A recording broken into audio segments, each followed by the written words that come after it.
The eerie silence. What happened to the world's first airship disaster? Long before the name Hindenburg became synonymous with airship disaster, another leviathan of the skies vanished into history with barely a sound. No fireball captured on film, no famous final broadcast, just silence. Its name was France, and its fate would become the world's first great airship mystery. At the turn of the 20th century, humanity stood on the edge of the sky. Powered flight was still experimental, fragile, and deeply dangerous. Airships, massive lighter-than-air giants, represented the future. They promised endurance, stability, and the ability to conquer distances that airplanes of the era could not. Nations invested heavily in their development, eager to claim dominance over this new frontier. Among these early pioneers was the French airship La France, a marvel of its time.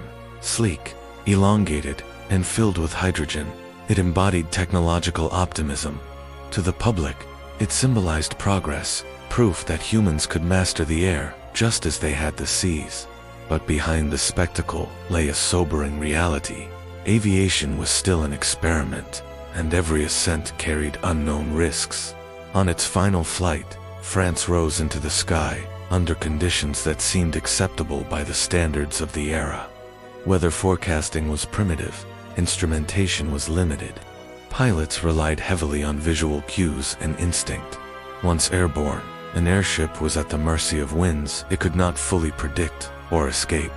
Then, communication stopped. No distress signal was recorded. No eyewitnesses described a dramatic failure. No wreckage was immediately recovered.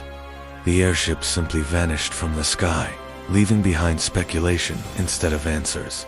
In an age before radar, black boxes, or continuous tracking, silence was often the only evidence of disaster. Investigators were left with fragments of information, second-hand reports, vague timelines, and environmental conditions, reconstructed long after the fact. One leading theory centered on hydrogen, the very element that made airships possible. Highly flammable and difficult to control, hydrogen posed a constant danger.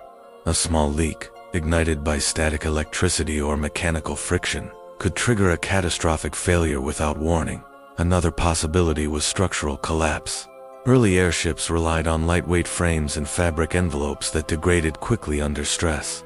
Changes in altitude caused pressure differences that strained seams and internal supports. A sudden rupture could lead to rapid loss of lift, sending the airship plunging before anyone aboard could react. Weather may have played a decisive role. Unexpected downdrafts, turbulence, or wind shear could overpower the limited propulsion systems of early airships. Unlike modern aircraft, these vessels could not climb rapidly to escape danger. Once caught in unstable air, control could be lost in seconds. Human factors cannot be ignored. Early aviators operated at the edge of knowledge, often without clear safety protocols. Decisions were made with incomplete data, driven by ambition and national pride. In such an environment, even a minor miscalculation could escalate into disaster.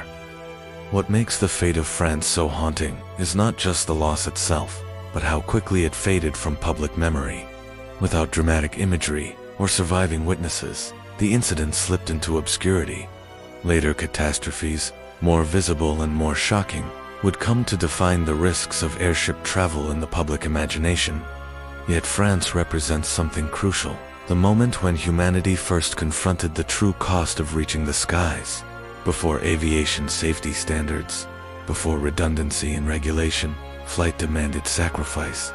Some pioneers paid with their lives, remembered only in footnotes and fragmented archives.